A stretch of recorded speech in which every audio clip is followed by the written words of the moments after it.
Syekh Yusuf Tajul Khalwati, salah satu putra terbaik Afrika. Nelson Mandela, negarawan asal Afrika Selatan, pernah mengatakan Syekh Yusuf adalah salah satu putra terbaik Afrika. Syekh Yusuf Tajul Khalwati lahir di Goa pada bulan Juli 1626. Semenjak kecil, beliau telah banyak belajar agama Islam dari beberapa ulama. Beliau juga pernah mendapatkan pendidikan agama dari Daeng Ritas Samang, ulama Kesultanan Goa. Pada usianya yang ke-18, Syekh Yusuf mulai menuntut ilmu hingga ke Banten dan Aceh. Kemudian, Syekh Yusuf melanjutkan perjalanannya ke Mekah untuk menunaikan ibadah haji. Selama bertahun-tahun, Syekh Yusuf memilih menetap di Mekah. Beliau mempergunakan kunjungannya untuk belajar lebih banyak dari beberapa ulama. Selain di Mekah, Syekh Yusuf juga menyempatkan diri belajar ke Madinah. Di kedua kota suci umat Islam tersebut, Syekh Yusuf menempa keilmuannya dalam bidang agama Islam. Ketika Syekh Yusuf masih berada di tanah Arabia, Kesultanan Goa terlibat pertempuran dengan VOC. Pertempuran bertahun-tahun itu selesai dengan jatuhnya Kesultanan Goa Talo. Jatuhnya Goa membuat Syekh Yusuf tidak bisa kembali ke kampung halamannya. Beliau kemudian pergi ke Kesultanan Banten. Sultan Ageng Tirtayasa menyambut dengan tangan terbuka kedatangan Syekh Yusuf. Belasan tahun lamanya Syekh Yusuf menetap di Banten dan menjadi pengajar agama Islam. Sampai kemudian Sultan Ageng Tirtayasa terlibat konflik dengan Pangeran Haji, putranya sendiri. Konflik yang direkayasa VOC ini mengguncang stabilitas politik dan keamanan Banten. Syekh Yusuf berpihak kepada Sultan Ageng Tirtayasa. Dalam pertempuran melawan Pangeran Haji, Syekh Yusuf berada dalam pasukan yang dipimpin Sultan Ageng Tirtayasa. Pangeran Haji yang didukung VOC berhasil menangkap Sultan Ageng Tirtayasa. Namun, Syekh Yusuf dan sekitar 5.000 pasukan Banten berhasil lolos. Syekh Yusuf terus melanjutkan pertempuran dengan cara perang gerilya. Tahun 1684, VOC meminta Syekh Yusuf menyerah dan dijanjikan pengampunan. Janji VOC itu ternyata hanya tipuan. Syekh Yusuf ditahan di Batavia. Khawatir melarikan diri, Syekh Yusuf diasingkan ke Sri Lanka. 10 tahun berikutnya, pengasingan Syekh Yusuf dipindahkan ke Afrika Selatan. Syekh Yusuf ditempatkan pada kawasan pertanian Zongvliet yang jauh dari kota besar Cape Town. Belanda berharap keberadaan Syekh Yusuf di pedalaman tidak berpengaruh banyak terhadap budak-budak Dutch East India Company. Isolasi Syekh Yusuf ini justru menjadikan Zongvliet sebagai tempat perlindungan para budak yang lari dari Cape Town. Syekh Yusuf memberikan perlindungan kepada budak-budak yang lari dari kerja paksa. Sebagai ulama, Syekh Yusuf giat melakukan dakwah Islam di Afrika Selatan. Kawasan pertanian Zongvliet menjadi komunitas Islam pertama di Afrika Selatan. Syekh Yusuf terus berdakwah hingga wafatnya pada bulan Mei 1699.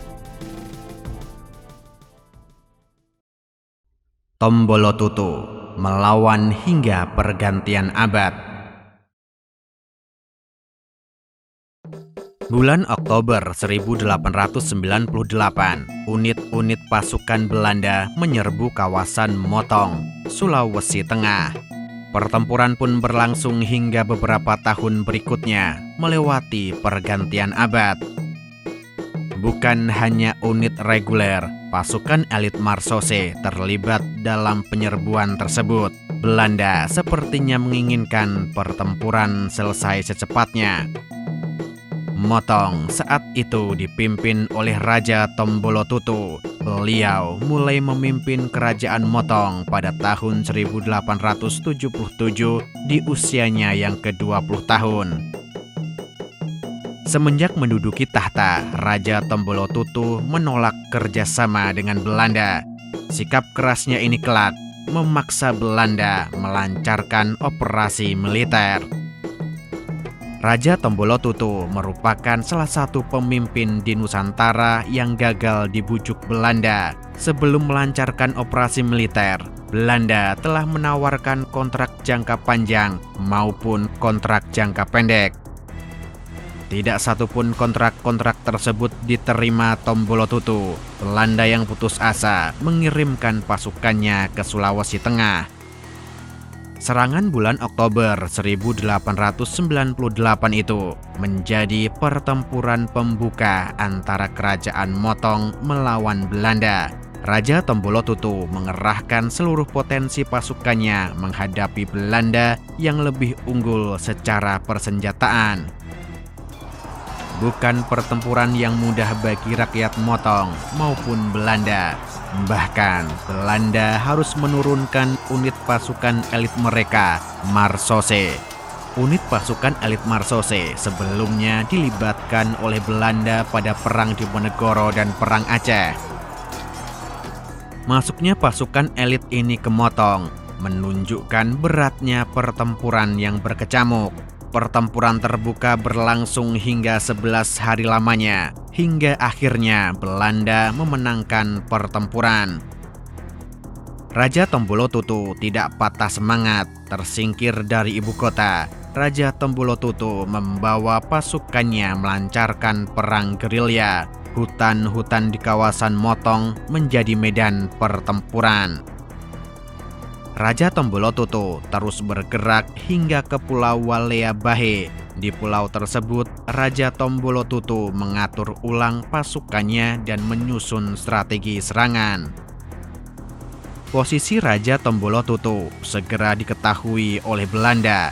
Serangan ke arah Pulau Walea Bahe berlangsung hingga 6 hari lamanya. Namun, Belanda tidak kunjung mampu memadamkan perlawanan pasukan Motong. Hingga pertengahan tahun 1900, pertempuran antara Motong melawan Belanda terus berlangsung. Pada bulan Desember 1900, setelah mempertimbangkan keselamatan, keluarga Raja Tombolo Tutu diungsikan ke Kerajaan Sojol. Raja Tombolo Tutu benar-benar menolak menyerah dengan kondisi dan situasi apapun. Pada 17 Agustus 1901, tepat 44 tahun sebelum Indonesia merdeka, Raja Tombolo Tutu gugur dalam sebuah pertempuran. Sultan Himayatuddin Muhammad Saidi meninggalkan tahta demi rakyat. Sultan Himayatuddin Muhammad Saidi mulai memimpin Buton pada tahun 1751. September 1752, Rus Enwerk, sebuah kapal dagang VOC yang berlayar di perairan Buton, mengalami perompakan. Perompakan itu dilakukan oleh bajak laut Eropa. Saat itu, VOC memiliki perjanjian dengan Kesultanan Buton. Salah satu isi perjanjian menyebutkan tentang perlindungan terhadap kapal-kapal dagang VOC. Namun, Buton berdalih bahwa pelaku perompakan adalah orang Eropa, sehingga Buton merasa tidak perlu ikut campur. Sultan Himayatuddin dengan tegas menolak tuntutan ganti rugi atas perompakan Rus Enwerk. Keputusan yang membuat VOC mengirimkan armada perangnya ke Buton. Ancaman VOC disambut dengan memperkuat benteng-benteng pertahanan dan pasukan. Perang terbuka antara Buton melawan VOC semakin di depan mata. Sebelum perang berkecamuk, Dewan Sara atau penasehat kesultanan menyarankan kepada Sultan Himayatuddin agar melengsarkan sementara jabatannya. Beliau diminta meninggalkan istana sembari menyusun kekuatan. Kepemimpinan Buton selanjutnya dipegang oleh Sultan Sakiyuddin, saudara ipar Sultan Himayatuddin. VOC menyambut baik suksesi di Buton, terlebih Sultan Sakiyuddin menjanjikan kompensasi atas kasus kapal Rush and Work. Namun, Sultan Sakiyuddin pun enggan memenuhi janjinya. Perang terbuka tak terelakkan. Armada perang VOC segera menyerbu Buton. Pertempuran berlangsung di Bau-Bau dan benteng Keraton Buton. Kalah persenjataan membuat pasukan Buton terdesak. Masa tersebut dikenang oleh rakyat Buton sebagai zaman Kaheruna Walanda atau zaman huru-hara Belanda. Setelah terdesak, Sultan Himayatuddin dan Sultan Sakiyuddin pindah ke wilayah pedalaman. VOC sempat mencoba memperbaiki hubungan dengan Buton.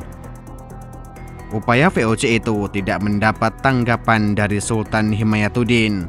Dari pedalaman hutan-hutan belantara Buton, Sultan Himayatuddin terus melancarkan pertempuran.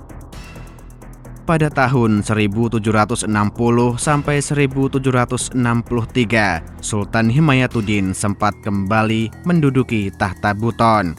Namun, tidak banyak catatan yang bisa menjadi dokumentasi sejarah. Selanjutnya, Sultan Himayatuddin meninggalkan tahta dan kembali memimpin perjuangan secara gerilya di hutan-hutan rimba. Tahun 1776, di Gunung Siontapina, Sultan Himayatuddin Muhammad Saidi tutup usia.